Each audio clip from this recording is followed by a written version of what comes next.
Hey witches, how you doing today? We're back with another video. It is super rainy here in Edmonton today, so if you hear a weird little bassy sound in the background, it is actually my office here has a downspout just right outside of it and it's pouring rain, so I can actually hear the water like running down the downspout. So if that's in the background, I apologize. But we're coming with a different sort of video today. I want to talk a little bit about the nature of spirits and deities. Well, in witchcraft specifically, but just in general. And I've been sort of muddling this over for quite a few months, and I don't know. I don't have an answer. So I want to lay out some of my theories, some of my musings, if you will, and then I want your feedback. I want to know what you think about it all, because I don't know what I think.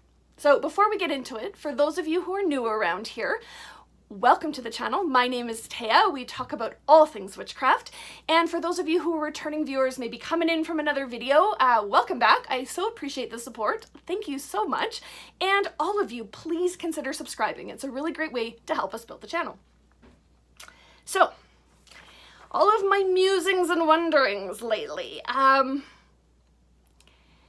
Yeah, it's basically been a lot about the nature of spirits and deities, and how do they differ, and how are they similar, and where do you draw the line between a spirit and a deity? So first, I'm going to give you a few definitions so we know what we're working with. So the first I'm going to talk about is ancestors. So I get ancestors, right? It is your familial line, the people that you descend from, or it could be the mighty dead people who have had a great impact on your life and are now deceased, but they were human at one point, right? They've deceased, their, part of their soul resides in the other world. We can work with that. And I can wrap my head around the idea of ancestors. But then we have like spirits. Right? Spirits that we can summon with ritual or spell work, and we can pact with them and work towards sort of a mutual benefit. Very often when we talk about spirits, very often your mind kind of goes to the goetic demons. But I also think there's like kind of lower class of spirits that aren't quite so well known, right? We might not know their name outright. We might not know to be able to summon them by name. But I do think there's a sort of legion of spirits out there.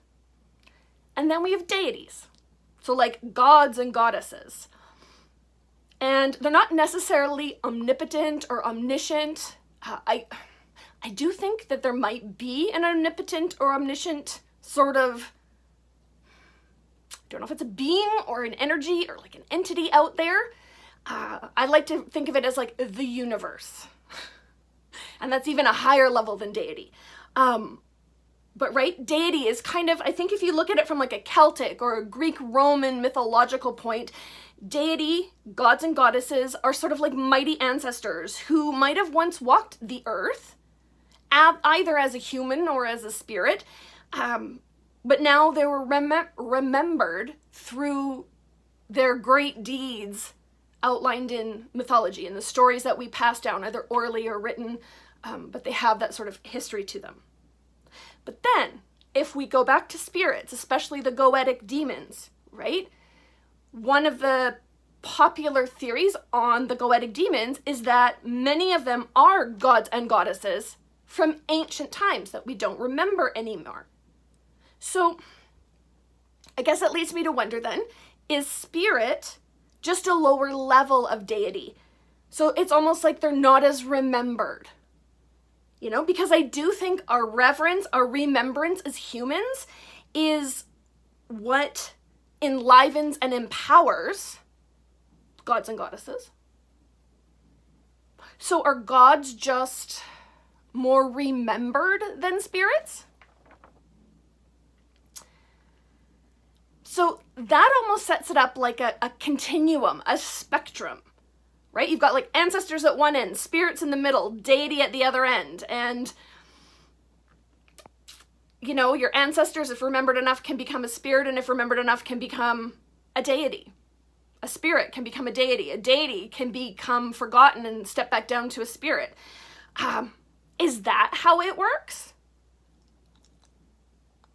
Or are spirits and deities separate entities with no overlap?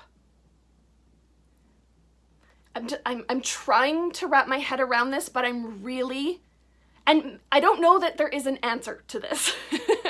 But what do you think? How does it work? Like I said, I don't think there's just one answer. I think different people and different traditions will have different answers. But I am so curious, how do you think it works? Drop a comment. Let me know how you think it works. What's the difference between spirits and deities? I'd love to know, because I'm trying to like formulate my own idea of what this all means. And I think we all almost have to formulate that for ourselves, come to our own conclusions. But I'm really struggling with this. I'm really like, I can't quite put my finger on anything that makes sense of it all. So if you have any ideas, pop them in the comments below. I'd love to have a discussion about it, because yeah, like I said, this has been on my mind for months and months. So it's a short one today. That's our video, and we'll catch you in the next one. Thanks so much, you guys.